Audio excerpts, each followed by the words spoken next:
Hey, what's going on, man? Let me do it What's this happening? way. What's happening? Yeah, Well, what's how's your Father's Day, brother? it's just another beautiful day in the neighborhood, you know. Yeah, welcome to the BMU network. Everybody out there, whoever's out there right now. Yeah, mine was cool, man. So, are your kids old enough to do anything for you other than say Happy Father's Day? Or how old's your oldest? 13. Oh, okay. Yeah, yeah. My daughters had me. They had a plan. They try to keep it secret, but I figured out what they was going to do. So it was cool. It was not only it was a good Father's Day, they paid for it too. They whatever they paid for everything. So I said it's cool, man. Those kids, but they ain't no kids no more. So yeah, they don't need me to buy my own presents. Hey, That's thank a you, buddy. beautiful thing. That's a beautiful thing. Yeah, yes, thank you. Yeah, Yeah, that's a beautiful anyway, thing. You know, I grilled in the rain, fed my kids, had a good day. yeah, it's good. And yeah, man, congratulations to all the fathers out there, whoever's listening. It was a good day, man. It was a good day, man. Send all my Father's Day wishes to everybody. At least get one day for people to recognize that there are men in the world who are fathers. You know what I'm saying? What's going on, Trey? What's happening? At He's least back one here day. early. So, just in general, man, what do you think about the immigration topic, man? I think You been watching any of way, that stuff? there's ways. Yeah. Of course, of course. I've watched what I've been able to mentally hold. You know, Okay, it gets to a point to where it's just like, all right, now, all right, now it's just too much. I have to separate myself because I still want to be able to go through my day to day and not be mixed up be in the head. tripping over it, right? Yeah, like tripping off all this. I don't be trying to be in my head about that. Um, so yeah, I've been watching it, but look, man, there's ways to go about it. And of course, people try and find shortcuts and workarounds, and sometimes you get caught up in the shortcut, and that's just how life goes. In a general sense, is how I look at it. Oh man, what's this? Yeah, people advertising over here. This is cash for Oh life. no, no, no, that's my You know these people. people? What's up, These your Ash? people? Yeah, Yeah. yeah, Okay. yeah. What's up, Ash? What's up, Ash? All right. What's going on? Anyway, so listen. The way I put this together, um, I was just going to go a daisy chain of events. You saw what I had. What I want to do is kind of take it from the top. One, talk a little bit about the issue, the mandate, and the law, right? And we all know about the flood of immigrants we had in the last 4 years, the so-called 20 million. Now, that's the figure everybody keeps using, so that's why we're going with it. I don't know what the exact number, like, but everybody said it was 20 million. So let's just say it was 20 million. Those borders was packed, but that sounds like a lot. But let's just say it was 20 million sanctuary cities and stuff like that. But one of the things I think a lot of people don't realize that it's hard to become an American citizen through the green card approach uh, by design. It's not a fluke that the bandwidth for how many people could become a citizen in 1 year is small. I think in 2018, at one point there was 32 million people who applied for a green card. Guess how many they gave out? 1 million. You said it was how many that applied again? 32 million. 32 million. And they only gave out 1 million. That wasn't an accident. That was that design. And the reason why that's by design, well, two things. First thing, when you have that many people who have that big a demand and so small of a supply, that creates a black market. By definition, that creates a black market, right? And that's why everybody, the demand to get here is big, but the bandwidth is small. The supply of green cards is small. It creates a black market. All right, so that's one. And the second thing is one of the main reasons why the funnel is so small is because one word, assimilation. It's assimilation. Because it takes, like, once you get a green card, one, you got to learn English. You got to establish residency here in the United States for like 5 years. And you can't leave the country for like 6 months at a time or any kind of shit like that, right? You got to do a lot of stuff that to convince the people that you want to become assimilated in American culture. And then you got to put some more paperwork in, and then you go through the final process of, going through, raising your hand and go and take the test and all that. But I think the average time is like 7 to 10 years, I believe, even with a green card. So and it's for assimilation. So when you flood the United States with 20 million people, there's no way those people could be assimilated. And here's another thing, and that's even if they wanted to be assimilated. I got a video here where people are saying, we just come in here for the pennies. We don't give a shit about America. So I got a video for that. All right. So the other thing is, I mean, just the other example of the assimilation is so important. Remember the folks up in, I think it's Connecticut or Massachusetts, where they put all those Haitians? They got a bunch of Haitians. The amount of Haitians they put in that town was almost equivalent to the whole population of the town. So even if you were doing something altruistic, those people weren't going to assimilate. They created a little Haiti. And even if I think those people had a job and all that, so I'm not coming down on the Haitians, because if anybody can really have an excuse for asylum, it's the folks from Haiti. There's no doubt about it. That place is shithole right now, man. And I mean it, man. What's his name? Barbecue? Barbecue runs the place. They got a guy called Barbecue, and he uses those set people on fire with the tires and shit. They call him Barbecue. Like, think about what kind of shit you got to do for a nickname like Barbecue to stick. Like, Barbecue. Like, man. think about what you got to do for that to stick. Yeah, man. It's incredible. So anyway, so there you go. So every year we have this demand that is so far outstrips the supply. So now Trump closes down the border, and here we are where we are, right? So the mandate that Trump got is a tenuous one at best, right? Because a lot of people see a lot of folks who are against what he's doing, and we tend to forget that almost as many people voted for Kamala Harris that voted for him. So there's millions of people against his immigration mandate. Half of the people, more than half, are idiots, okay? Because they don't understand that kind of immigration is destructive to our way of life, if you think about it, both in taxes, assimilation, and stuff like that. And so I wanted to get that out first. And then I have the law, right? Because there's some misinformation about the law. Okay. And the law is really simple. Okay.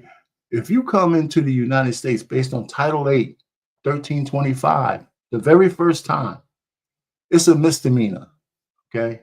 If they catch you, they're not trying to throw you in jail. It's a misdemeanor. Okay. And then they'll deport you because you are breaking the law. And a lot of people the news will have you believe that if you're here and it's only a misdemeanor offense, that we should give you that you should be able to slide. That's bullshit. Right? I mean, misdemeanors. If we gonna get him a pass, there's plenty of niggas in jail right now. Yeah, I mean, misdemeanors are still a crime. It's just like more like on a civil side. You're not going to jail for a misdemeanor, but they will deport you. And then if you come back and they catch you for the second time, that's Title 8, 1326. And that's a felony. That means they'll deport your ass again, and you'll never be able to either apply for a green card or ever be able to come back. They don't give a shit about what your asylum, none of that stuff. You're going to be banned. You're going to have to sneak back in if you want to get back in. So that's those two laws. And then the third law is well, how can we have so many undocumented aliens, so many aliens working for, produce factories, chicken factories, and all these businesses, because it's absolutely against the law for them to hire these people under the book. That's the Immigration and Reform and Control Act of 1986. It's been illegal since 1986. And you go to section, uh, there's a section, what's the section? 27, 274-A, which means it's illegal to hire, undocumented people. And everybody knows they're breaking the law. Everybody knows where these guys are, okay, and all of that stuff. So that brings us to LA. Let me ask you, That brings us to LA. On that particular point, if let's say you're a manager at this facility, right? And you're just looking to hire somebody to do a job, and this person is in front of you looking for a job, and they have the paperwork.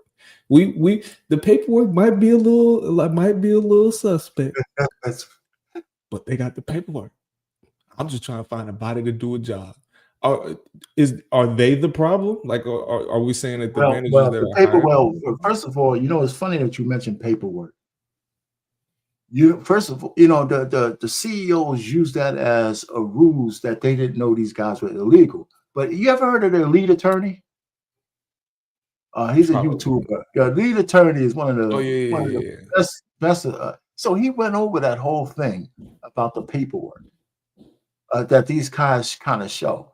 They either have forged documents, okay, because they don't have no real paperwork, or they have real documents. But the real documents they use is a relatives. So if my name is Chanquita, and I got a cousin who looks a little bit like me, I'll use her information, whether she knows. Sometimes they give it to them personally, and they'll use real documents. Now, the owners of the company, they don't go through a fine-tooth comb to see if it's really you. They just know if I hire this person at below minimum wage with no benefits, I get them, I get near slave labor, where I don't have to hear no American guy talking about their stupid rights. You know what I'm saying? That's the deal. I mean, it's just the deal. It's just that simple. Now, here's where we get the big problem, right? Trump wants his numbers up. It's kind of like when they used to do stop and frisk. I want to stop and frisk. I want a whole bunch of numbers to put on my book so I can look like I'm doing some good shit. So the number of people he's deporting is not up to the numbers he wants. So he tells ICE, I want you to start raiding where I know a bunch of illegals are, like on the farms and all this shit, right? But lo and behold, he comes to the realization, if I take all of these guys out in one fell swoop, he is going to fuck up the economy. Because you can't replace those workers. If I got 1,000 workers on the field picking a perishable fruit or some shit like that, you ain't putting 1,000 people, the next week out there to replace them. American workers, get the hell out of here. Even if they work, they're gonna want to work for minimum wage in that state. They gonna have, if it's 40 hours or more a week, they want to have health insurance and all that shit. So that's the quandary he's in, and he recently kind of backtracked. I don't know if you heard it. The president recently said, okay, you know what? Maybe I'll kind of not raid the farms and the hotel industry and a couple of industries. So he's backtracking now. And the Democrats are saying he's surrendering. But I actually think that's a good move, but he's not doing it right. Here's what he should have done, right?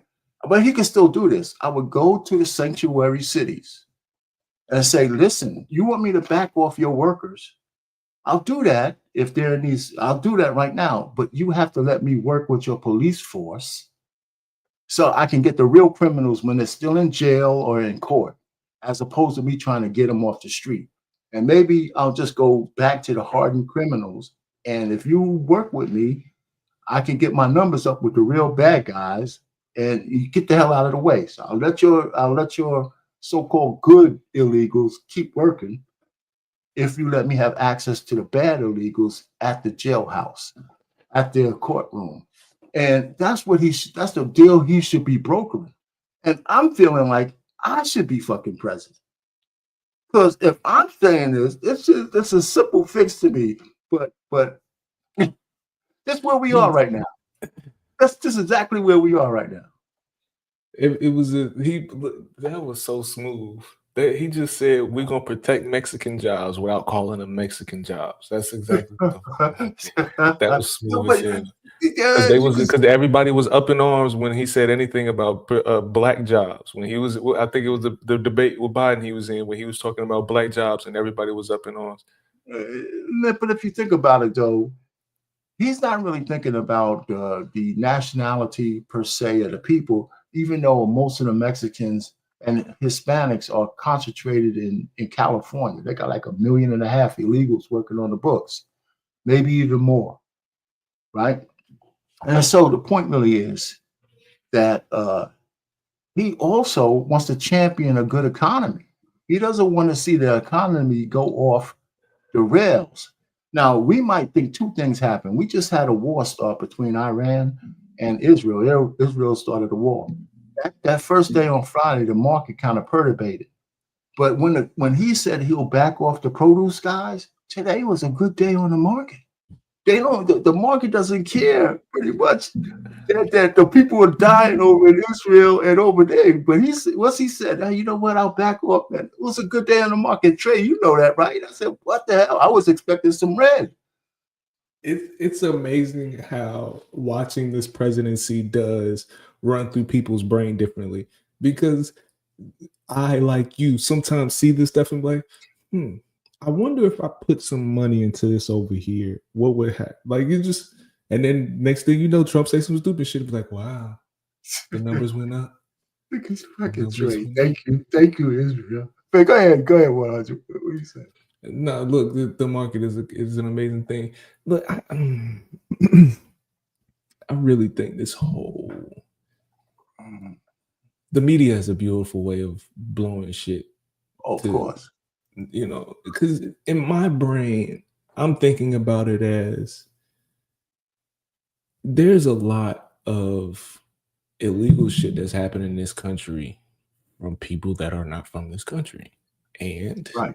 maybe it's my military brainwashing, but I kind of think it would be a good idea to protect the country from illegal shit.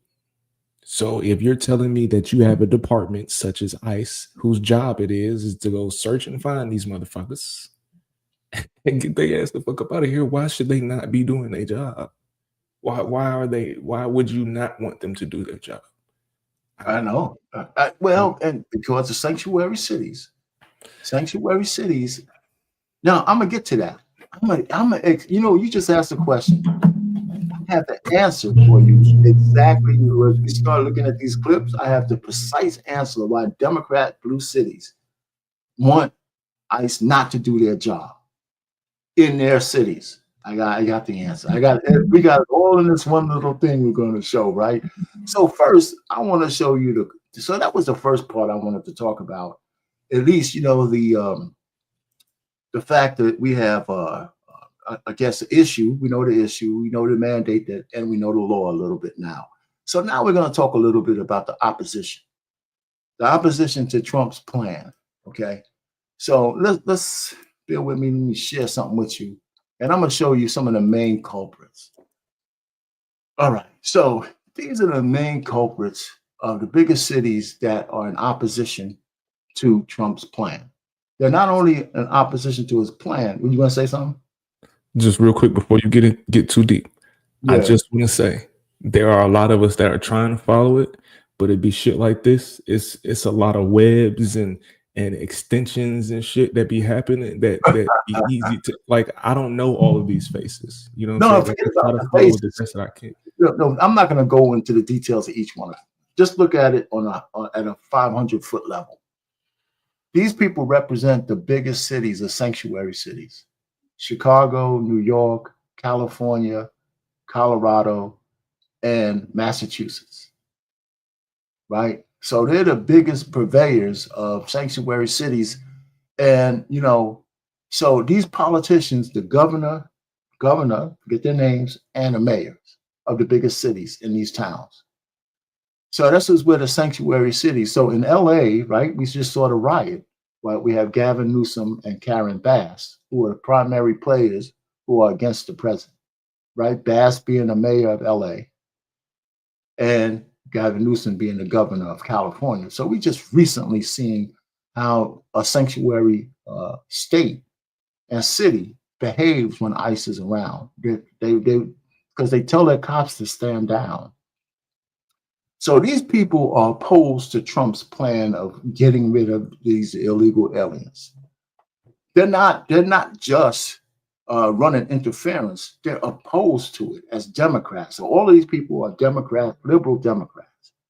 Some of them are even socialists. Okay, so that's where it's at. That's the extension. That's why I brought them up, because now we moved on to who's the opposition, right? So we don't need to be all familiar. We just know these are the biggest opposition, the opposition party, and they have a motivation why they're in opposition, because one, they're hiring in a lot of areas the illegal aliens we're talking about, and then Trump and his crew made a mistake.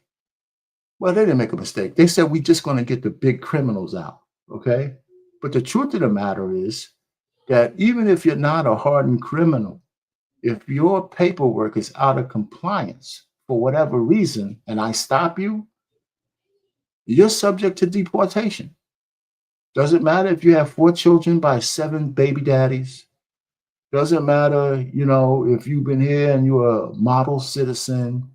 None of that shit really matters. Now, it might be mitigation if you get your day in court. But when you're out of compliance, whether you were here on a visa or anything else, when you're out of compliance, you're subject to deportation. You don't have to be a hardened criminal. You could be an upside, and here's where the heartstrings come in, right? If I'm here for 20 years, I got a family, I got friends, but I'm here illegally, there's going to be people who love me. And so that's what's going on. There's people who have ties to these guys who are breaking the law. So that's the connection. And people, it's lost on people that, okay, if they're not a hardened criminal, why can't they stay? Well, that's bullshit. That's not how the law works. And so my best analogy is you drive. Do you consider yourself a good driver? Yeah. All right. So do I, man. I can't see anything, but I can drive pretty good. So here's the point. If you get stopped by a cop and your license has expired, doesn't matter whether you're a good driver. You can't even get back into your car and drive away. Now, Trey, you can tell me whether that's true or not. The cop ain't going to let you drive the car out when you're out of compliance. You could tell them all the shit, man. I got my everything else paid. I got this and that, but you don't have a license. I can't put you back on the road. Matter of fact, I got to impound your car until you get right to get it back. Yeah, I think that's true. So the point really is, I'm saying, that's what it is. If you look at the illegal immigrants who are here, who are pretty cool, nice people, but if they're out of compliance, they're in trouble if they get caught. And I'll let you talk a little bit after this one. And the biggest thing is, bad criminal illegal aliens use the good ones as human shields. They use, when I say good illegal aliens, I mean the ones who don't have records, right? Because all of us might have a relative who's dirty and have people who are dirty, So, here's Trey answering this question. But in general, Trey, right? If you might have some wiggle room. There's a grace period, okay? Like if you're on your way to the DMV the day your license expired, okay? But yeah, but the point is, if you're out of compliance, you're subject to the law. That's the point. I think that the law is the law and everything like that, and the enforcement of the law is always up to the discretion of whoever is holding the power, right? Because that same officer that'll pull you over, right? So if your vehicle's expired, your vehicle could be a year expired. Let's say your vehicle. Not your vehicle. A license. No, I'm sorry, your license. Your license could be expired for a whole year, right? And you get pulled over. It's up to the discretion of the officer to either just write you a ticket, or it. But what I'm saying, here's I what I'm mean, saying. it I'm is. saying, okay, Okay, go here, ahead. matter of fact, I'm okay, sorry. Go ahead. I'll say I'm it more sorry. directly. I'll speak to you from personal experience, from Right. driving with a expired license. Right. Okay. I've had an interaction with a police officer where I got pulled over. He pulled me over for turning without a turn signal. Right. Okay. So if he pulled me over for turning without a turn signal, get to the process, he finds out that I don't have a driver's license, but I'm leaving work. I'm on my way home. He could have, if he wanted to, got me out the car, towed it, all of the extra things. He just wrote me a ticket for it. See what I'm saying? Okay. It was up to the discretion of him. Now, if Oh, I was, it was a ticket that was enforced. The ticket you had to pay a fine. Then. yeah. But Okay. he could have. But see what I'm saying? The enforcement of it. He could have taken my car. He could have immediately told me to get out and have had it towed because I can't drive it now. But he didn't take it that far. So if you find What state were someone you that in? What state were you in? Texas. Because it could vary from state to state, you know. But the point really is that if he could if he could just write a ticket, you know, to absolve himself because he recognized that you didn't have your license and here's the ticket, you got to go to court or whatever, pay the fine, blah blah blah. But that's still following the rule. It just means that maybe it has a discretion that he doesn't have to take your car, but he still wrote you a ticket. Now, if he just let you go and didn't put it on record, now he's subject if you went down and hit somebody. No, yeah, that's completely different, and that is completely different. So Right. if you come across somebody that's not, you know, if you come across somebody whose paperwork is not lined up, you know what I'm saying? There's going to be some kind of repercussion for it. You might get a fine. You might, you know, your paperwork might get delayed. Something may come of it. You know, there may be something that come of it. It might not have to be immediate deportation, No, but if no. somebody come Okay. across you and your shit is not lined up and you're a criminal, all right, big dog. All right. So, All okay. right. So I'm glad you're taking this position, right? You're saying, right? And I think that's in there. It depends on who gets you, right? Because we obviously aren't deporting all these guys. Now, if your sob story is good enough, or there's some reason to keep you here, or something like that, maybe they're not deporting you. But under this administration, I don't think they're going to give that person a grace period. That's why ICE doesn't want you to invade these spaces because they know they're not letting these people go. You know, they're not, And whether you are a hardened criminal or not, they're not letting them go. Now, does any of them walk? Maybe. But I think that's the way it is working. But I think we understand each other. If you're out of compliance, you're subject to the rules. If you get a pass, that's an exception and it's not the rule. And that's where we are. if you get a pass, shut the fuck up and stop talking. Shh. Yeah, exactly. Accept the pass and disappear, you know, because you don't get stopped again, you know. Hey, what's going on? What's going on, Andre Terry? What's happening, man? What's going on? So we're talking immigration, man. We just kind of getting started. Now, I so we talked about the Democrats and stuff, but let me tell you some of the ramifications of these guys' position, right? I have a little short clip of a guy, Bill O'Reilly, talking about you know, some of the same people I just showed you on that chart were in front of Congress, and they were being grilled by Congress in these sanctuary cities. And so let's go take it's a short clip about them being grilled. It's up here somewhere. There you go. The Oversight and Government Reform Committee held hearings on sanctuary counties and cities, okay? And states, sanctuary states. So California, Illinois, New York, all sanctuary states. That means the governors of those states order the state police and the local police not to cooperate with ICE at all. Outrageous, of course. First up, Governor Hochul of New York and Congresswoman Elise Stefanik. Go. So let's talk about Sebastian Zepeda Khalil. Do you know who that is? I don't have the specific details at my disposal, no. Well, this is an illegal migrant in New York because of your sanctuary state policies. Do you know what crime he committed? I'm not familiar at this moment. I bet you're going to be familiar when I remind you. He found a sleeping woman on the subway, lit her on fire, and burnt her alive. This is in Kathy Hochul's New York. And as I'm sure you are aware, and I'll remind you, that ICE issued an order to detain this violent criminal, but that was rejected by New York officials due to sanctuary state laws. See, that's my problem. See, this is where the law enforcement guys are not communicating with each other based on these sanctuary laws. And I think it's almost like secession from the union, if you ask me. Devastating. Absolutely devastating. Can you do me a favor and just like go back like 15 seconds? I need to hear what she said one more time because I missed something. I'm sorry. Okay, no, that's all right. Let's just go back there. And as I'm sure you are Is that far enough? Wait a minute. Yeah, no, that was good. I'm not familiar at this moment. I bet you're going to be familiar when I remind you. He found a sleeping woman on the subway, lit her on fire, and burnt her alive. This is in Kathy Hochul's New York.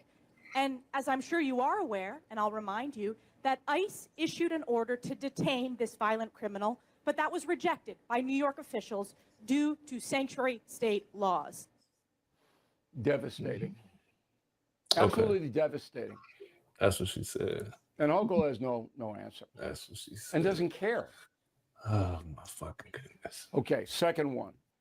The vice presidential nominee, Tim Walz, governor of Minnesota. Roll the tape.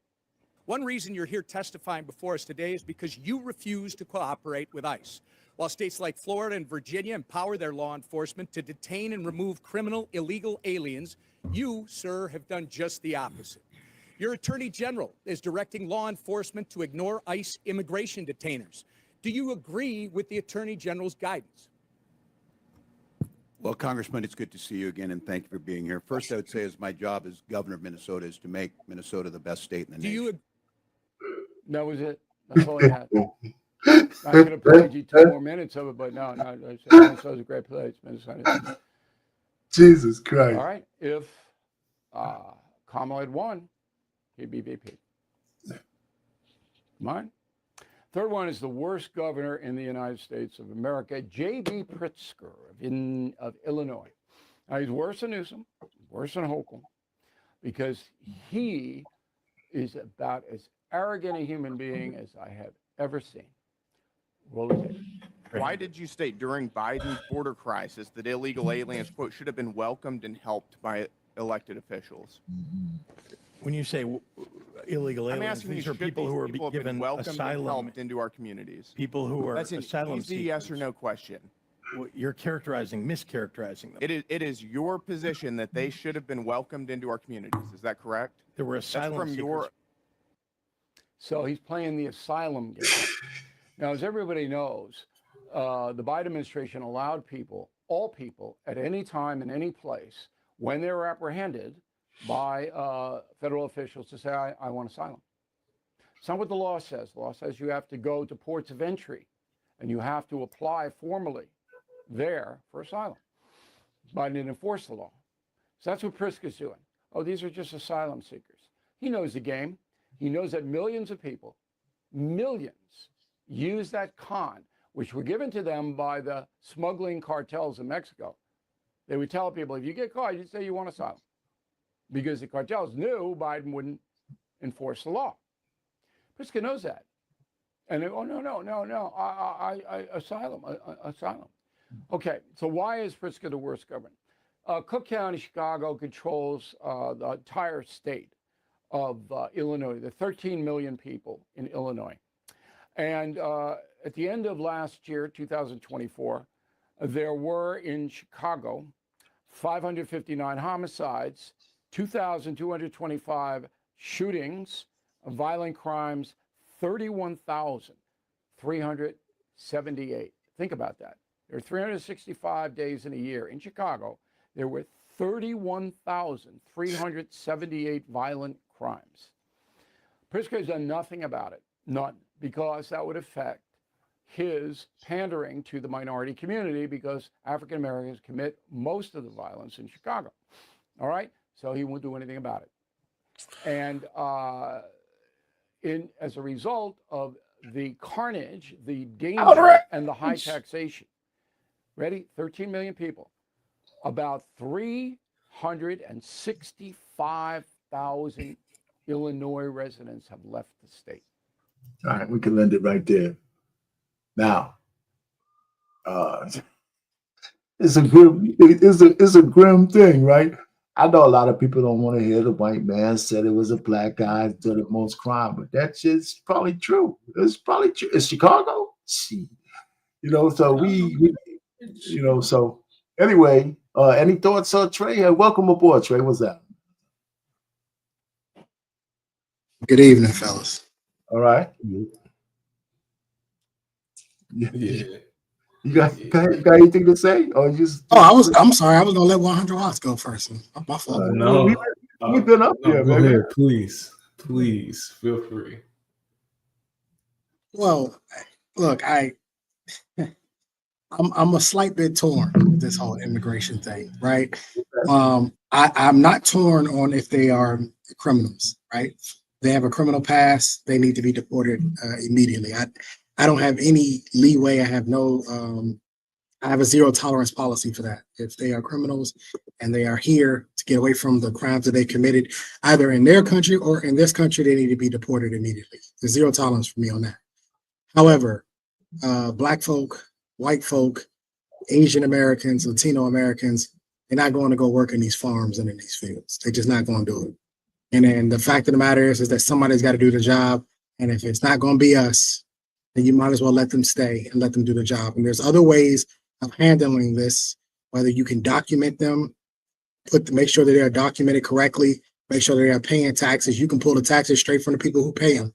There's always another way to do this. This idea that you're going to round them up and send them home, well, that's going to have a burden on the people, the taxpayers are here in America.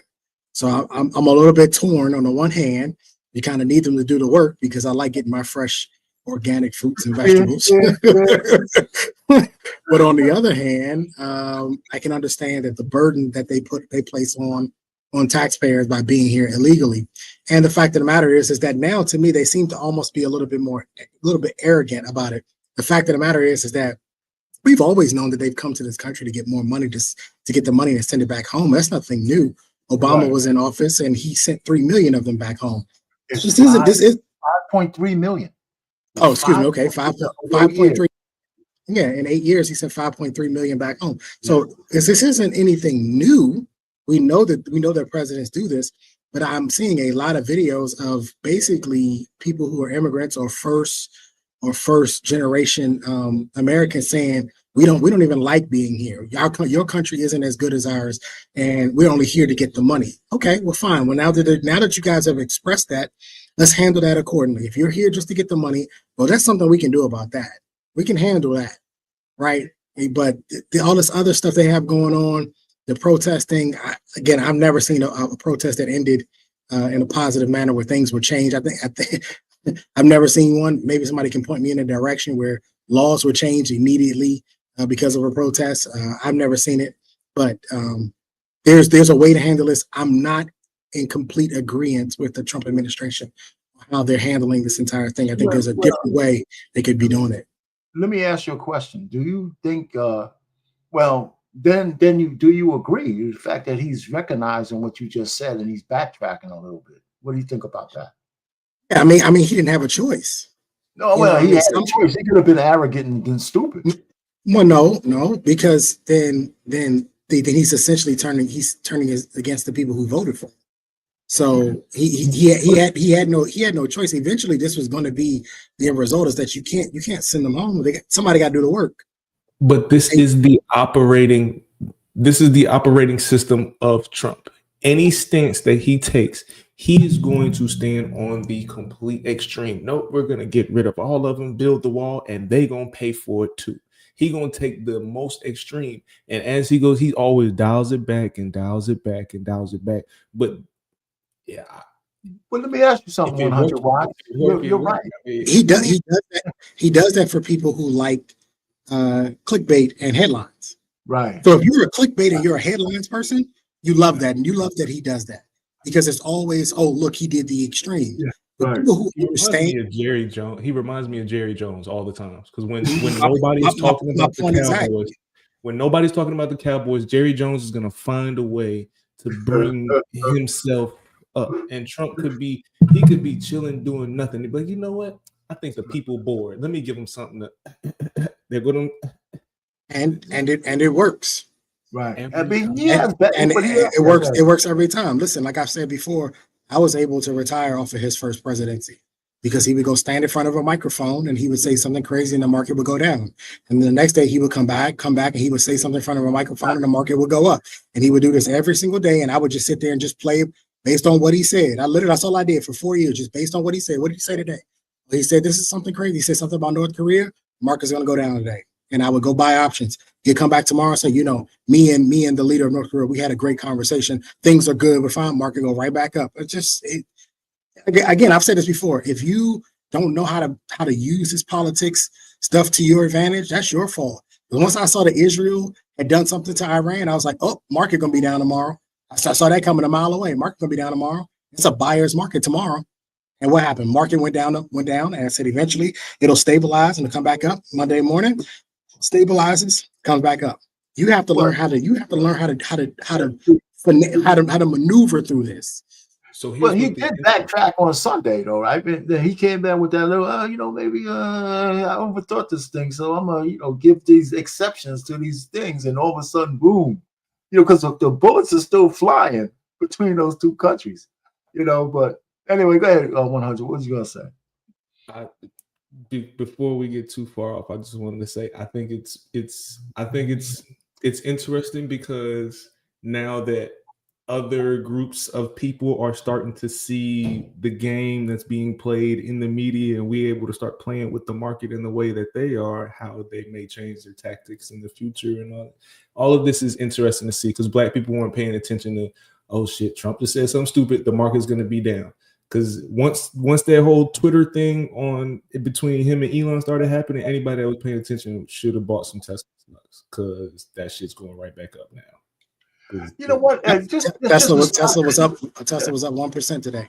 But just to sidetrack a little bit, I bought the tracking stock, the ETF, the TSLL. I think it's one of you know what I'm talking about, right, Trey?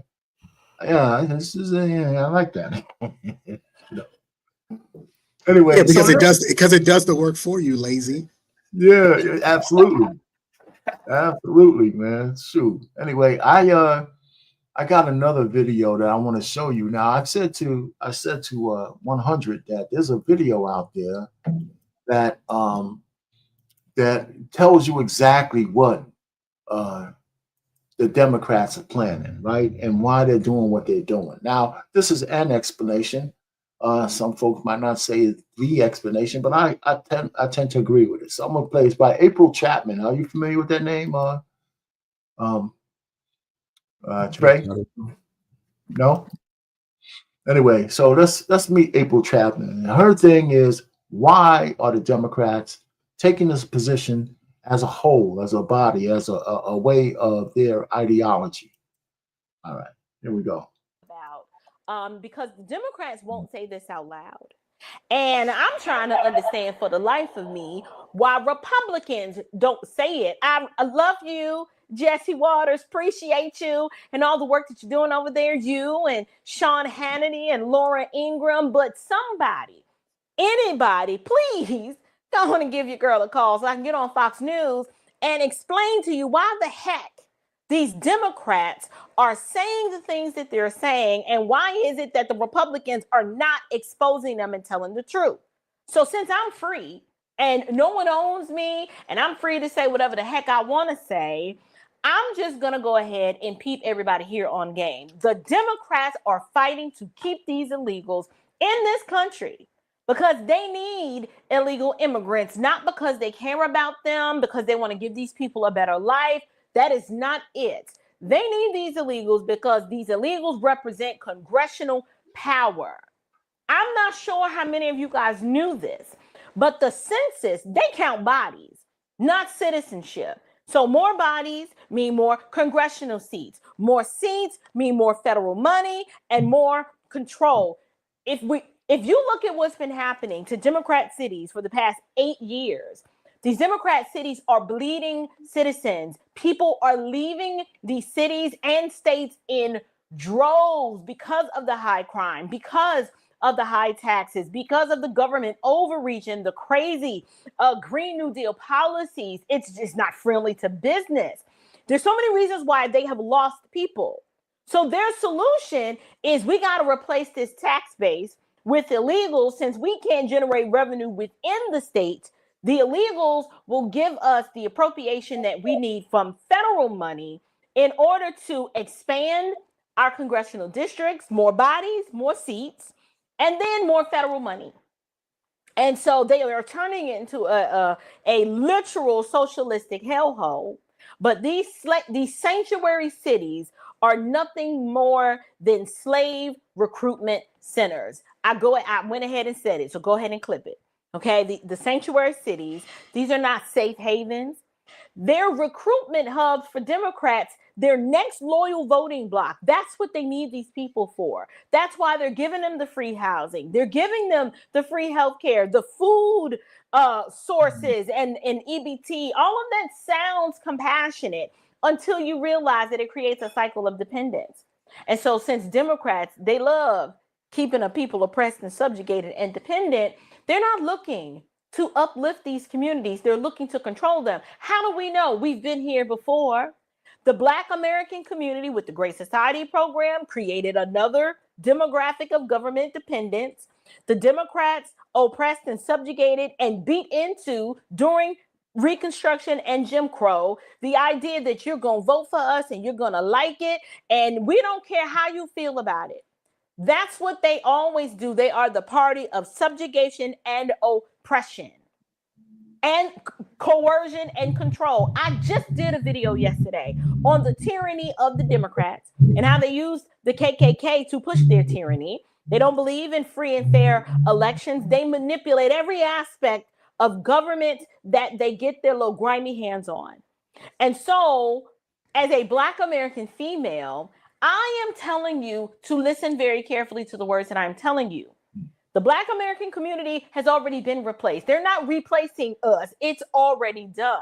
You're being replaced, not represented, okay? Don't fall for the lie. And this is not your fight. And I don't even understand why white liberals are even. All right. So there you go. So go ahead. Any commentary on that? Oh, I recognize her. I didn't know her by name. I saw another video that she did before.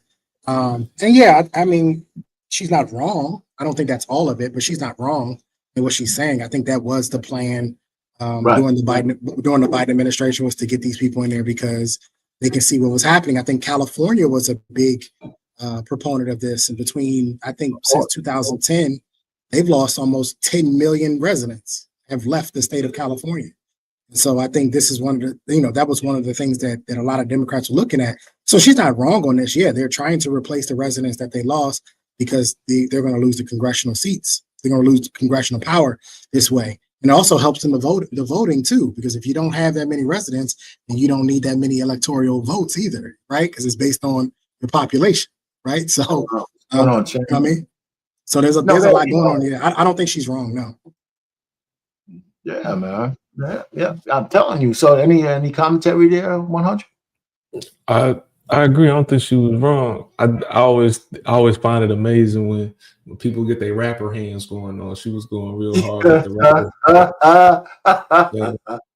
It distracted me for a second, but no, I didn't disagree with anything that was said. It is just kind of wild to see that a motherfucker just show up and be like, "Oh, I need asylum. I need free food. Help me!" Like, damn. All right, okay. So, and it was even crazy. Like, again, from my military brainwashing mind, I've been in tough spots, right? And I've reached out to the VA for help, and they have basically told me that I have to already be homeless and not able to buy food for them to help me. The fact that I have a job is already overqualified. If I have a job, that already overqualifies me to receive any kind of help from them in terms of like living situation or food subsidies or anything like that. The fact that I have a job, right? I'm not talking, and veterans will definitely understand. Like I want a desk riding veteran, fam. Like I actually got into the box. I have a medal for combat accommodation. I have a combat accommodation medal. Like I have that. I did something in that motherfucking uniform. And you're telling me that if I'm not all the way homeless, you won't help me. But somebody can ride their ass on a plane or on a boat and come over here and say, I need some help. My kids is hungry. Oh shit, you gonna put me in a penthouse in New York? Yes, it's just crazy. It's absolutely madness. It's kicking kids out of school to give them a place to stay. New York was kicking kids, telling kids to relocate to a different school so they could have somewhere to house these people. Let me tell you something about the asylum. When I was in the Air Force and I had to work the gate. And a part of our training was, what do you do if somebody came up to the gate and said, I'm seeking asylum? That was a part of it. It was a part of the training. And we had this whole protocol and what to do, if somebody came up to the gate. Thankfully, nobody ever came up to the gate. But when we would do these exercises, that was always one of the big things. Like, all right, I'm a such and such from such and such country, and I'm seeking asylum. Help me. You know what I mean? And that's when I learned, oh, this is a con. This is a jig. Like you could just walk up to any military base and just say like, oh, I'm fleeing my country. You know what I mean? Like you said, other than outside of maybe Haiti, like I can understand Haitians doing it because they got problems over there. You know what I mean? They got problems. But in most of these countries, like when they do that, it's because they know that the American system, and again, if all you do is go on TikTok and watch the TikTokers, they're exposing themselves. They're saying, look, we know the American system benefits. I got one coming up. And they want to take advantage of it. I got one coming up. So listen, I wanted to paint a picture of coming top down to where we are now. So now we know why, whether you agree with all the stuff April said. I'm gonna get to the point where we're talking about, well, do these people actually appreciate what's happening with them? Like you alluded to, Trey, right? Do they really appreciate that? So we know who the culprits are from the blue cities, the blue states. We know the reason why the Democrats are doing this ideologically. And then I want to show some clips to people get the point of the perspectives from different perspectives, or this immigration from the immigrants themselves. How about that? So let me go ahead and show the very first one. And of course, I have the man himself doing a reaction to it, of course. And none other than my man Anton Daniels, which always brings it, whatever he brings. Okay, listen to this chick and see if you still have the same feeling about immigrants after she finished talking. This is part one. That's exactly who I was talking about. Say this, right. We do not move to America because we think it's a better country. We move here because it's a little less worse than our other countries. Because you're stupid to think that we moved to this country for some hot dogs and some baseball. We have better vibes, music, food, culture, history, literally all of the above. We just moved here because we are looking to make more money and offer a better chance for our families. Did you know that the minimum wage a day, not an hour, a day in Mexico is not even 15 American dollars? Not even 15 American dollars. Right now with $15 in San Diego, I could go maybe buy a matcha and half of a granola bar, honey. If you support ICE, you support people getting destroyed. If you support families getting destroyed, I hope you rot in hell. And I will see you there, babes. She's evil. I hope y'all realizing, because when they're communicating this and when they jump on their phone and they start to have these conversations with y'all, they don't realize that they're actually telling on themselves and they're giving us reason to not support them. And more importantly, I want people to feel ashamed. I want people, black people that's out there protesting on behalf of women like this, white people that are out there protesting on behalf of women like this, other legal migrants that came over and love this country. They don't care about what we got going on over here. They don't care about our culture. They don't care about what our standards are.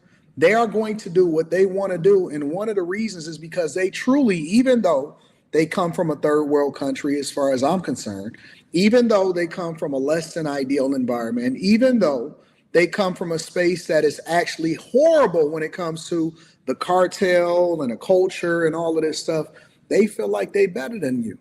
They feel like they better than us. They feel. Well, let me just stop it right there because y'all get the gist, right? And just any commentary. Listen, this should give everybody a little bit more flavor and background where they're coming from when you see 1,000 Mexican flags in America burning the American flag and waving their own while they're sucking your taxpayer dollar dry. I mean, I don't see how anybody can't be infuriated. You don't have to be a Republican. You don't have to love Trump. I mean, the grift is just so big. I mean, it's crazy, man. It's just absolutely crazy. It's absolutely crazy. I mean, so, listen, the Trump derangement syndrome is a real syndrome because just because you hate one man, you're going to allow yourself to get grifted like this. So I'm just talking. Anybody have any, this is just part one of this thing. Go ahead. It's your perspective for the lady that's in this video, right? Her perspective is my country is better than yours. I'm just here to get something from yours, right? So like a vampire. Me again, from my brainwashing, it's so much shit happening in the world, like this Israel shit. That is a real possibility that people have probably gonna have to start getting called to go do some shit. Okay, this is real life where motherfuckers is about to start getting called to do shit. And what's unfortunate is there are people like myself that are possibly going to get called and or willing to go, whether getting called or not, right? Like I've spoken to some of the people that I've enlisted with, and from what they're saying, that if this shit go to a certain level, they willing to get active.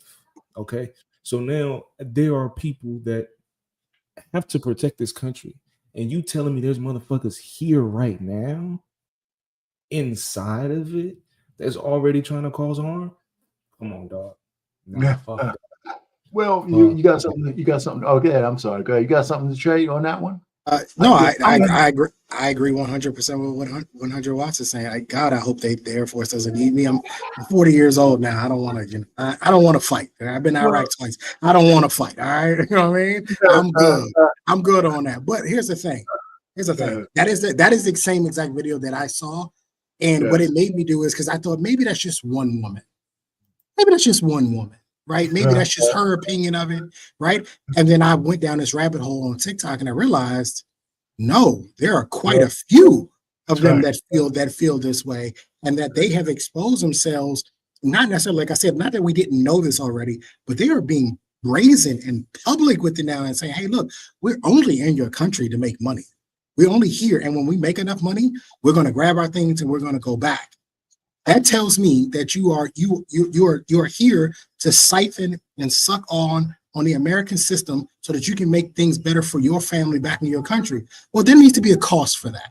Like there needs to be a price for that. I'm not saying you can't come here and do better for your family. I wouldn't do that, right? But there needs to be a heavy price for that. And this is where I'm saying there needs to be an illegal immigrant or an immigrant tax that needs to be separate from the American citizens that are here.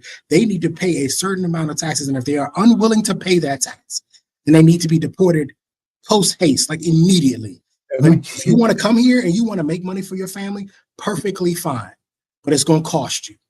It's going to cost you a lot of money, because what has happened is that you have put in an immense amount of pressure and burden on the taxpayers that are already here, that don't necessarily want you here, but understand that this really is a country of immigrants to begin with, right? So we kind of get that part of it. So we say, hey, if you want to come here and make money for your family, go right on ahead. But y'all are taking it to a whole nother level. Now you're destroying stores and convenience stores and medical supplies. There might be parents and family members that may need medicine for their families. And then you are really being arrogant about it and running your flag around on TV and burning ours. Now, this is where it's gone too far. I'm not saying not to have any pride in your nation. Absolutely have pride in your nation. I would never take that away from anybody, right? But when you say that we're going to burn up the flag of the nation in which we come so that we can provide a better life for the people back home in our country, we got a problem now. We have a serious problem. And so while like I said, somebody got to pick the fruits and vegetables. I understand that there's a process to do that for them, but everybody else, round them motherfuckers up and send them home. I hear you, man. Let's go ahead and see her double down on her dastardly shit. I'm from Mexico City and I moved to the US about 10 years ago. If you're a liberal baddie just like me, please leave a blue comment in the section because my comment section has been flooded by Republicans lately. I'm not really sure why I'm on here today. I think I have a lot on my mind. I want to rant. It's been a really hard week, so take what you want from this, I guess. I recently made a video about how even though in the US we can make more money and probably get better opportunities, we still don't think it's a better country compared to our home countries. Well, my comment sections are now flooded with people saying that a negative and a negative is a plus. So I am saying the US is better. People are saying I should go back to my country. People are saying that I should go up against the cartel and speak up again in my own country so that I can have better wages in my own country and that I could just move back. And honestly, I was fighting these people in the comment sections for a really long time, but it just honestly became too much. I was kindly reminded this week that stupid, ignorant people do not want to learn, and we shouldn't spend our time and effort trying to teach these people. So wait a minute, and I might be a little bit slow, but nothing that she said actually combats some of the comments that she just mentioned, that she just said, and why they don't make sense. So why won't you go and fight the cartel? But instead you over here protesting in the United States of America and you moved here. Why won't you go back to Mexico City? Why won't you actually advocate for higher wages and more industries to build in Mexico? Why won't you hold your legislators and your leadership accountable for who it is that you have in office and why they continue to support the Mexican cartels and not rooting out all of the crime and the issues and the problems? And why do they continue to allow for themselves to be taken advantage of by other countries in order to ship products into the United States of America? Why are y'all so interdependent on the United States of America? And why did you come here instead of advocating for your country to be back great again? Instead, you want to sit here and cause chaos and corruption. And, you know, she's sitting there talking about, oh, no, your country ain't nowhere near as good as ours, but she won't go back home. She won't actually embrace the thing that they running away from. And let's be clear, Mexico City is one of the better cities inside of Mexico. And trust me, I've been there. I've been to multiple different cities inside of Mexico, Central Mexico, the whole 9 yards, right? They won't go there. They won't stay there because it's not better than the United States of America. But she's feeling some type of way because everybody is getting on her ass. But let me, before we continue into this video, let me show you the original video so that we saw it. Okay, so the point really is, man, you know, she deserves all the ass whipping she's getting, man. You know what I'm saying? Listen, she just doubled down on what she said before. And it's one of those kind of things. Talking about not appreciating the hand that feeds you. You know what I'm saying? It's just a bad thing all the way around. And I think one of the things that bothers me the most is all the Americans who can't really see that coming, right? I mean, these people are actually taking advantage of the fact that, I mean, we're talking billions of dollars. Billion. You know, the lady who got assassinated in Minnesota just recently, she was the one Democrat who voted not to give healthcare benefits to illegal aliens. You know what? So, because everybody says this guy might have Republican leaning, but he's all over the place. But she was the one vote who, well, go ahead. I smoke weed sometimes, and sometimes I miss things. Can you please say that one more time? Because I did not catch what you just said. Well, the couple who got assassinated, the lady was a representative in Minnesota, and she got assassinated, but she was the sole person, I believe. It was either her or the one who got hurt, but wounded, but I think it's the one who died, who voted against a bill to give medical insurance to illegal aliens. You know, and that was the only way they could get a legislation through the body of government. Now, if they were in, like, I think California, since it's a super majority, Republicans have no say there. So I think they do give medical insurance to their illegal aliens. You know, so I mean, it's crazy. It's absolute madness. And then, you know, you sit back and say, you think about how much you're getting taxed everywhere, and people just freeloading off of you. You know, it's just crazy, man. It's just so. Anyway, yeah, I'm gonna just go through a line of another line, because there's a lady who is a illegal, who is a green card holder who appreciates. We got to end it with somebody who's appreciative of what she's getting here. So I want to kind of show her, just so we can kind of even out the poison that we got from this last lady. You know what I'm saying? All right, so let's go ahead. An American whose grandparents immigrated to the U.S. legally, y'all need to shut the about deportation. It's really not that hard to understand that if you do something illegal, you're going to suffer the consequences. And I don't want to hear any of this bullshit. Illegal immigrants pay this much in taxes. Illegal immigrants make up this much of the workforce. So do serial killers. So do rapists. So do thieves. Should we just not arrest them because they contribute to society in some way? No, that's not how it works. You do something illegal, you pay for the consequences of your actions. If you are an illegal immigrant, you can self-report and get completely free transportation, you and your whole family, back to your home country. And a lot of other countries don't have that. Go to Russia and try that shit. You'll be locked up for 50 years, and you'll probably be tortured and eventually killed. And every single country practices deportation. It's just a fucking fact. But somehow, people in America are the only people complaining about this. Right now, if I wanted to try to go to Canada, France, Italy, Belgium, fucking anywhere, if I tried to go there, no passport, no visas, no paper, and just try to start living there and working there, guess what? I would get deported too, because that's the biggest point from a lot of this, is that people are not, most Americans are ignorant, you know, and that's just the way that it is. Most Americans are ignorant to the ways of what happens outside of the United States of America. And that puts them at a disadvantage, because they want for us to allow for way more grace than anywhere else in the world. And the people that's not from America that comes over here illegally, they know this. And so they take advantage of the system. They take advantage of the fact that we are dumb, we are ignorant, we don't really understand exactly what they go through in culture. And the funniest part about that is that when you go over to a lot of these places that they are from, like if you go and visit or you study their culture, you don't realize that the things that we allow from them, they wouldn't allow it over there.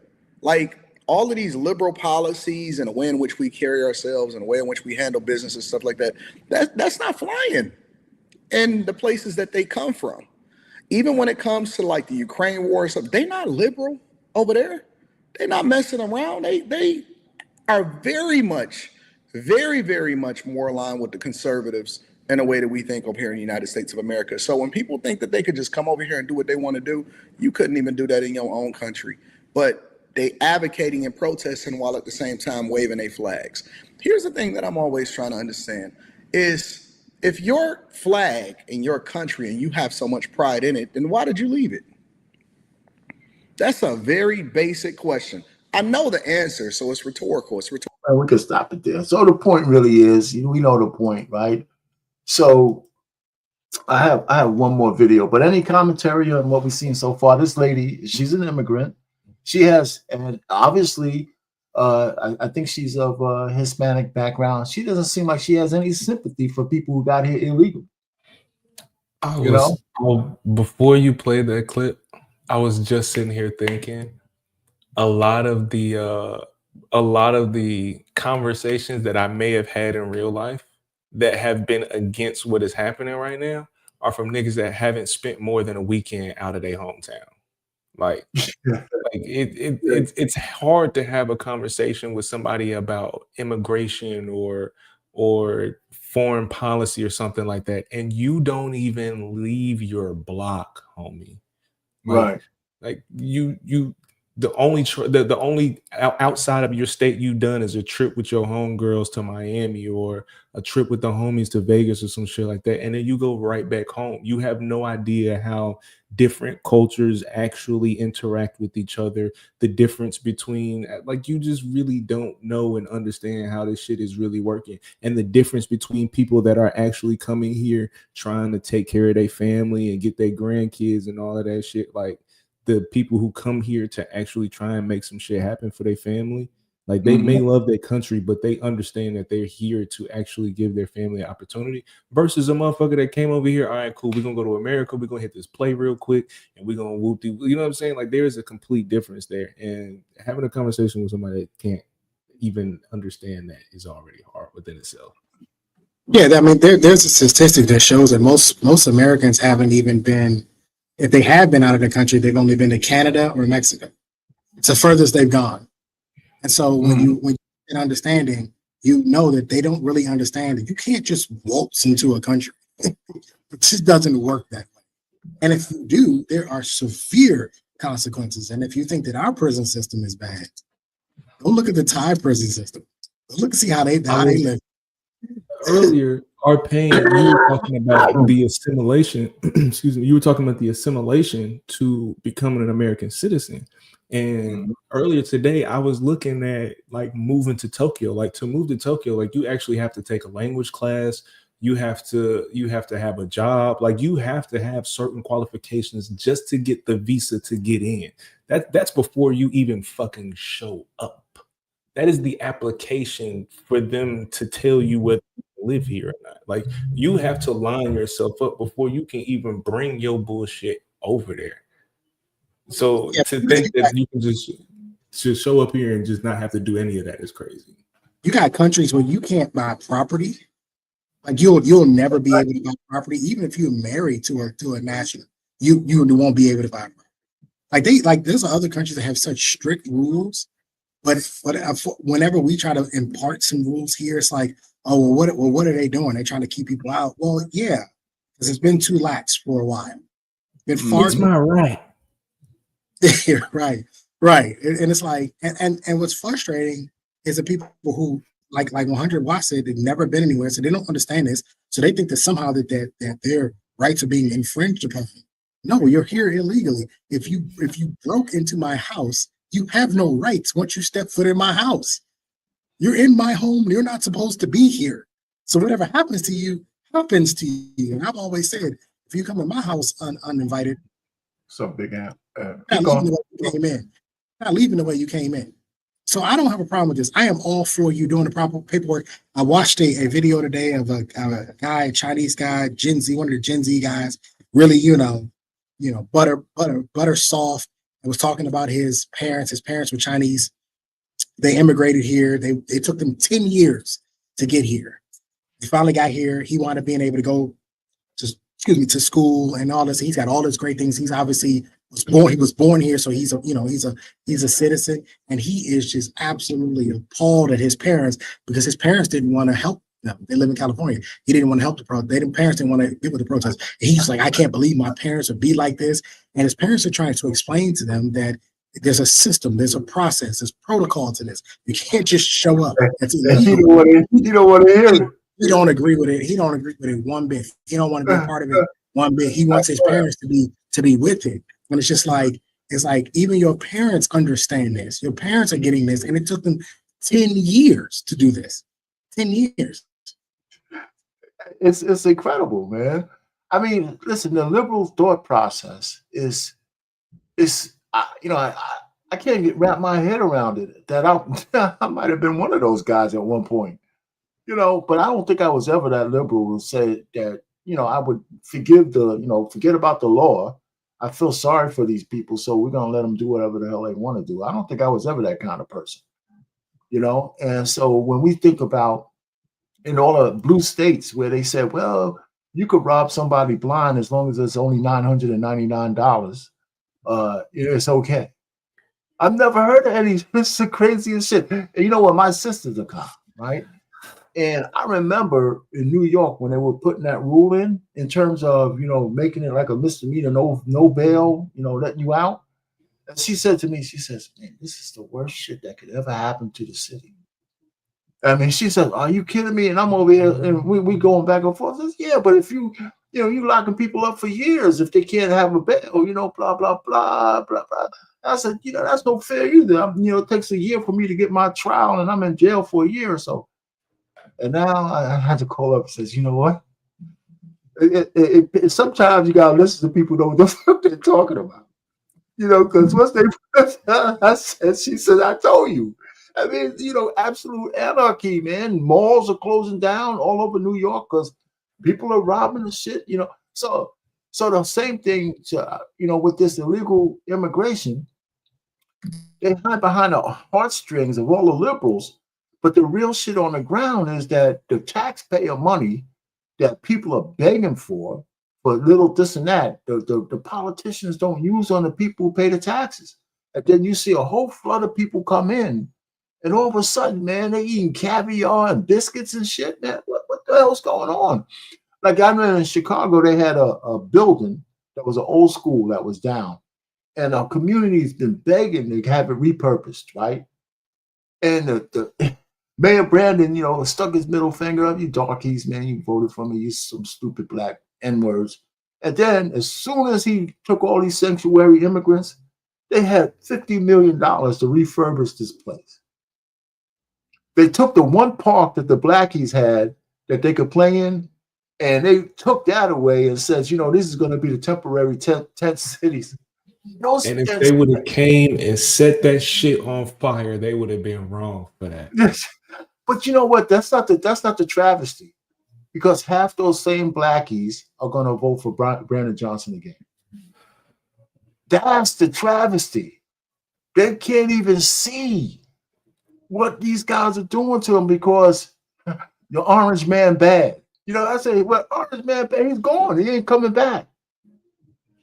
The programming of black folks into the Democratic Party is so deep that you might as well, if you were in jail and you got punked out, you're going to automatically be sitting down.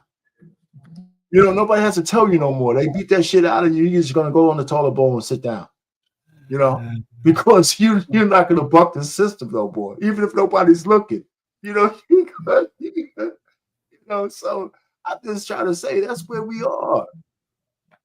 I can't see how any taxpayer could do this. Go ahead, man. Go ahead. No, this is what I'm saying. 2028 is going to be insane. I thought 2024 was crazy. I thought 2024 was crazy because you're going to have this immigration issue. You're going to have, do we want a continuation of a Republican regime? I'm telling you, you have the women, they feel a certain way about this. Listen, 2028 is going to be off the hook politics wise. 2028 election day, we're gonna have an investment party. I'm gonna have a bunch of people in my house. We're gonna have a board full of stocks up, and we're gonna just as a group decide where the fuck to put some money. Here's another thing. Hey, 100 Walsh, 100, you're gonna be sitting in a room full of millionaires because there's gonna be so much money to be made in 2028. Listen to me, I'm serious. People don't understand that politics is big business. They don't get that part of it. Remember, Kamala's administration raised over $1 billion, not $1 million, $1 billion. Okay, this is big business, and so you got to think: no more Trump. Trump can't run for office no more. He's gone. He's done. He's done. Right? He's done. There's no overpowering system. They can have another insurrection. He ain't coming back because it ain't written that way. It ain't written that way. They can storm the Capitol again. It won't matter. He ain't coming back. right? Exactly. So now you got 2028. You got 2028 coming up, and I'm looking at this like, man, I wonder. First of all, who's going to be the two nominees, which is going to be highly important. So I think you're going to have AOC is going to be in the running. I think Gavin Newsom's going to be there. I think Kamala's going to try again.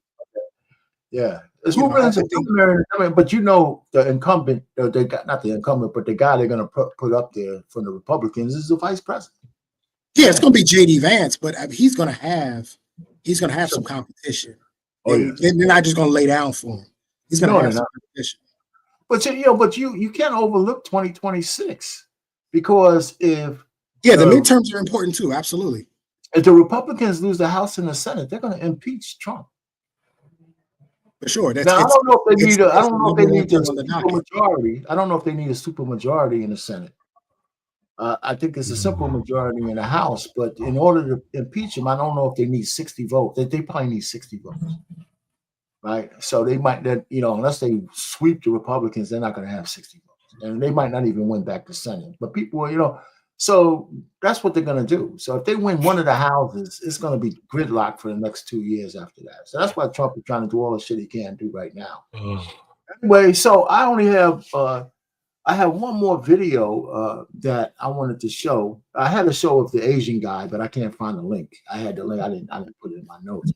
But I have one more video about a guy, and his thing is he kind of explains as part of his thing about what the sanctuary cities and blue states have done to the country and how the blue states are being destroyed based on the democratic and liberal policies. And it comes right back to the same states we're talking about: Massachusetts, California, New York, Illinois. And, when I put up that picture of the governors and the mayors of those big cities, that was before I found this and, all of these links. I mean, I don't know why the Democrats want to destroy the way of life that we have based on what they're doing. And immigration is part of that. But there's other things also going on. So, what's that? Was that my fault? I didn't mean to pop it up, but was that the? That's not the one. That's not the one I was talking about. But it was an Asian man who was talking about how Asians don't like to get involved in this shit. You know what I'm saying?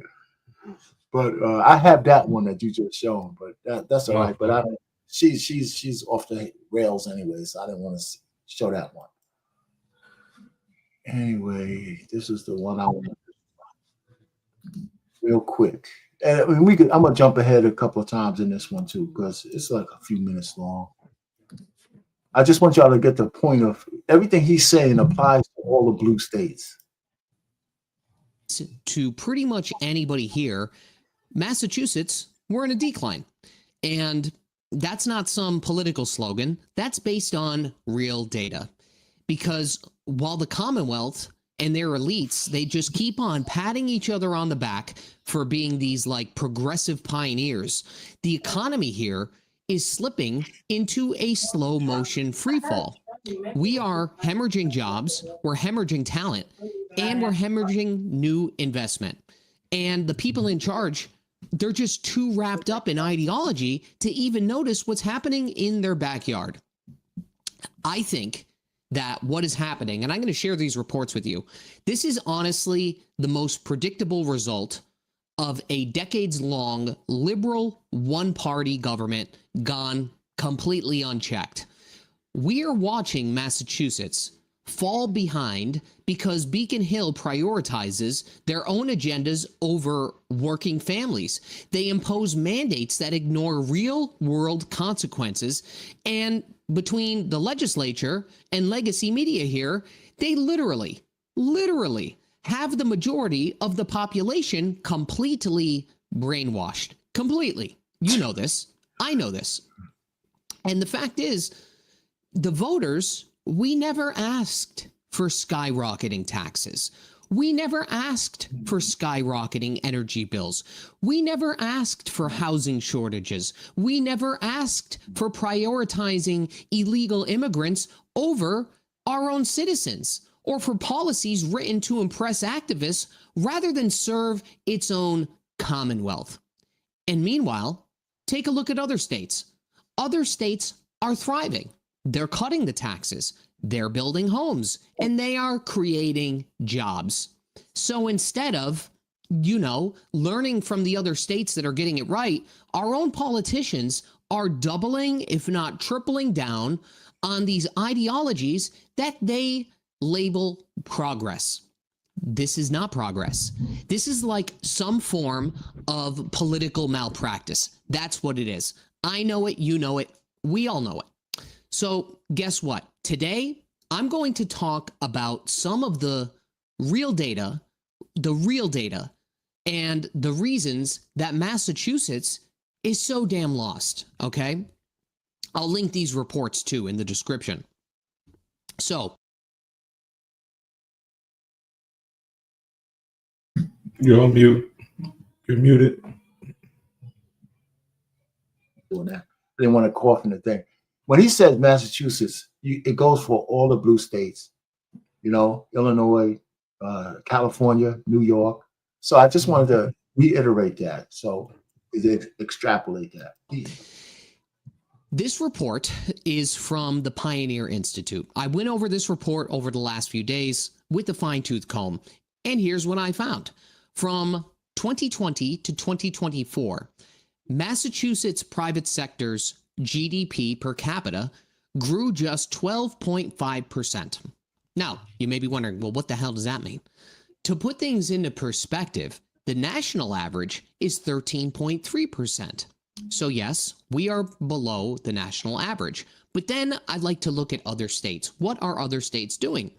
And if you look to states like Florida, states like Texas, which, by the way, are often mocked by the elites here in the Northeast, they posted growth rates of 26% and 22.3%. Jesus, even North Carolina is at 17.4%.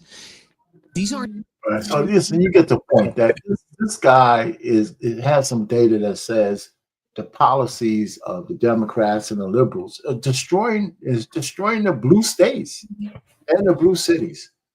These are the same states. All of these are the same states that were heavy on masks and isolation and forced vaccination. They were forcing you to get all of these same states. Put the kids like 2 years behind in school because of it. Same states. Florida didn't give a fuck about that shit. Get your ass to school. Florida didn't care. Texas and their death toll was not the worst. I think it was better than a lot of other places, So listen, the real point of this is, and we can get this guy off the screen, that, I think the immigration thing is exposing a lot of the policies and a lot of the ways the Democrats and the liberals, and I hate to just say Democrats, it's the far left wing of the party. They got moderate Democrats. They got people who are a little bit more right-leaning and still Democrats, and they don't believe in a lot of this stuff either. They got that one Democrat that they all hate named Fetterman, the guy who wears the gym shit all the time. They hate that guy because he has common sense. So they're trying to put a narrative that he's half crazy. So let's try to kick him out. I need for the Democrats, if y'all want to have a chance for real, please. Let's not do the bring out the rappers and bring out the actors at the DNC. I need y'all actually talking about policy. Yo, they haven't done it yet. This performative shit is out of the way. I know it'd be a bunch of y'all be mad and be wanting to be angry at the Republicans, but y'all be mad because it'd be they be mad at Republicans about a speech that somebody made, about somebody standing in front of a microphone and giving policy. Y'all be mad at them, but we be mad at y'all because y'all are twerking on the fucking stage. I need you to give me some policy. There's a lot of pandering and a lot of bullshit. So then you wonder why niggas is starting to vote red, because it's looking funny. Well, like I said, we went through the issue of the mandates. We talked about the sanctuary cities and the politicians who run them. We talked about the goal of the Democrats. We showed a few perspectives of the people who, don't appreciate being here, but they're here. And one person who says, I don't give a shit. Let's get rid of the worst people. And then, of course, the damage that, liberals do in those blue states. But, well, this is a nice conversation. And I hope the people in the audience got something from it, I'm not trying to convert anybody, but if you could separate your mindset from Trump derangement syndrome, right? Because Trump is going to be gone, right? But the policy and the ideology is not necessarily his. So when TDS is gone, Trump derangement syndrome is gone, I wonder what kind of excuse they're going to use, because you won't have Trump to kick around no more. He's gone. No, right? they'll still use the next 4 years to blame everything that's happening for the repercussions of his policy. Suppose if he wins the House and the Senate, the country might be, close to be running pretty good. So I think what's going to happen, though, if he gets his so-called big, beautiful bill passed, they're not going to be able to really mess with that because it's going to be codified in law. So that's what he's trying to do before the midterms. And that's his biggest thing right now, getting that bill passed. And he doesn't need a majority to get it passed in the Senate. He got a reconciliation bill. You get 3 chances at being able to just have the simple majority move a bill forward. And that's what he needs. So they got the votes in the Senate. And so that's the number one thing he has to do. And we'll see. I don't have any problem with some of the things he has in that bill. I didn't read it. I kind of divorced from all the bills because everything's going to raise the debt ceiling, whether it's the goddamn Democrats or it's going to be the Republicans. We're going to still be paying taxes one way or the other, So I'm going to start to play the old granddad card, though. Shit, I'm old, man. I shouldn't be paying no goddamn taxes. I should have every benefit other than AARP. I should be having, man. My shit should be frozen. My property taxes should be frozen. I'm supposed to be, man, shit. I done did this shit for X 20, 30, 40, 50 years. Let me go. I'm good. I paid my tax. Right. I paid enough tax. Listen, in New Jersey, they're putting some tax-free stuff in. I got to put my paperwork in. They call it the anchor program. Some rebates and freezing. It's you're old fogarty. Okay, you paid enough taxes. You're still gonna get taxed, but still, we can't just raise this shit every year. Anyway, but other than that, man, so any other comments on illegal immigration? Now we're all educated and we're all caught up. Hey man, illegal immigration. If you get caught slipping, you got caught slipping. Right. You know what I'm saying? If you're not on top of your shit, then you get caught slipping. That's just how it go. You know what I'm saying? In any aspect of life, whether you legal, illegal, it don't matter. If you get caught slipping, not following regulations, it happens. It happens at work. You get fired. It happens in your relationship. Your girl leave you. It happens in the country. You get caught. You get sent back home. That's how it goes. Exactly. I think more people need to realize that. Hey, Big Ant Man, thanks for stopping by. I know Braxton was in there. Trey came up. And we had a few other people stop by. But my whole final thing is, if I can make any difference at all, I'm going to try to pull as many more black men off the plantation, Democratic plantation, over the next 2 to 4 years as I possibly can. I started talking about getting off the plantation in like 2022. And everybody looked at me like I was crazy. I said, man, we got to break this cycle of Democrat stronghold on our psyche, because it's not shackles like it was in slavery back then, but it's mental shackles. In some ways, I'm not going to say it was worse, but to see how people vote against their best interests and being used by the Democrats bother me. They're wolves in sheep's clothing. And what's his name? Malcolm X said it best. He said, there's nothing more dangerous to the black man than a liberal, the white liberal. And now it's the black liberal, if you really think about it, because they're the ones who are trying to keep us on the plantation, right? All of those rappers and all of those, D.O. Hugleys of the world, Ricky Smileys, what's the Q? What's his name? The guy whose wife is grifting him with the bald head. He plays the game shows. I keep forgetting the goddamn name. Steve Harvey. Yeah, Steve Harvey. All these guys, man, they keep Barack Obama coming out and telling you that if you don't vote for them, you're not a man and all this shit, man. Hell with all that bullshit. You know what I'm saying? There's nothing in the Democratic Party for black men, especially men in general, right? And so, you know that the $20 million they try to spend to define what a man is, right? The program is run by a goddamn feminist woman trying to define. They get $20 million to a feminist woman to define to help bring back men to the Democratic Party. I mean, that's a slap in the face, big time. It's what the hell does she know about men? You know, so my children. It's already hard being a man, and now I have to define what a man is too. Yeah, so bullshit, man. This crazy stuff, man. It's bad work. It's crazy work going on. So I don't have anything else, man. Thanks for popping up, man. I know you're over here, co-host. Hey, listen, you said you got your channel started, man. Shout it out, man. Whatever. Yeah. Is you started yet? Yeah. Finesse Visions. I try to get as active as I possibly can. Currently, just behind the scenes, life. I'm trying to line other things up that's gonna help my YouTube program go. But Finesse Visions, fuck with me on Twitch, 100watts_2fly, and I'll be live and active as much as I can. You say on my channel, marriage, politics, and sports, I got so many things on there. The algorithm doesn't like it, so I started my own. You've been over the Sports Talk channel, Unique Sports Talk. Right. So I just started that, hopefully I started it the right way. So Wednesday at 7 Eastern, which is an hour before BMU show on this channel.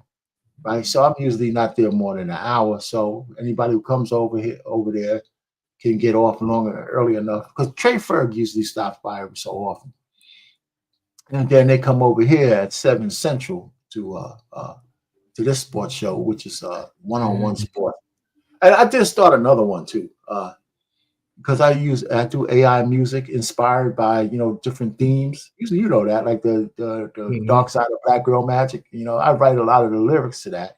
So I started a channel called Theme Based Music, right? All one word, Theme Based Music, and I have so I'm going back through my inventory, so I'm reposting it on that channel, and I don't even speak on that shit. I just put 2 or 3 minutes into music play, and we'll see how that one goes, man. Then on my home channel, I'm doing a lot more political commentary on that one. So maybe I can get it put into the algorithm. Because I got a lot of I got some decent subscribers, but that's the least metrics that matters these days on YouTube. Views matters. Yeah, views matter more than everything else, pretty much. Anyway, man, so anybody out there, thanks for stopping by. BMU, thanks for letting us have your channel and rock and roll. Any final words? Shout out to black man. Shout out to all the black men out there in the world. Look, man, control your dick and your diet. You be good to go, baby. I'm working on the diet part, man. At my age, man, I need that out of control dick, man. I'm celebrating. You know what I'm saying? But I'm working on the diet, man. Hey, man, have a good night, bro. You too, man.